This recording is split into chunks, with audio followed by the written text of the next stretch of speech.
কেমন আছো সবাই? আশা করি প্রত্যেকে খুব ভালো আছো। আমিও ভীষণই ভালো আছি। আমি মৌ, আমার আরও একটি নতুন ব্লগে তোমাদের জানাই অনেক অনেক অনেক স্বাগত। তো এটা না দুদিন আগেকার করা ভিডিও, জানো তো।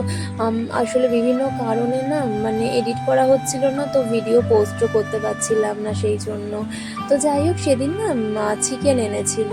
তো তোমাদের দাদা প্রায় জোর করেই বলতে পারো, বললো যে মানে শিলে বেটে আজকে চিকেনটা করব। তো ও নিজেই করেছিল, আমি খালি আদা রসুনটা একটু বেটে দিয়েছিলাম।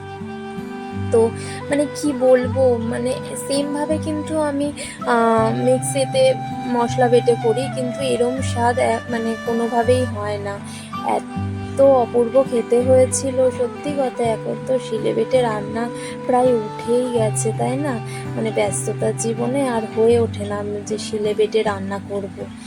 ওই মানে তাড়াহুড়ো করে মিক্সি ঘোরাও আর ঝপাঝপ রান্না করো, তাই না? তো যাই হোক, শিলে বেটে চিকেনের ঝোলটা হয়েছিল। আর এটা চিকেনের এমনি ঝোল, তো সেই জন্য আর কি রেসিপিটা আর বললাম না।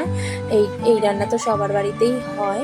তো আমি সাথে একটু পোলাও করে নিয়েছিলাম, তো দুর্দান্ত হয়েছিল এবং সবাই খেয়েই বলেছিল দারুণ হয়েছে, অন্য রকম। মানে বাটা মশলার যারা রান্না করো তারা তো জানোই কিরম স্বাদ হয় বাটা মশলা। তো দারুণ হয়েছিল। তো যাই হোক, আজকের ভিডিওটা এই পর্যন্তই। তোমরা ভালো থেকো, সুস্থ থেকো। আবার দেখা হবে নেক্সট কোনো ভিডিওতে।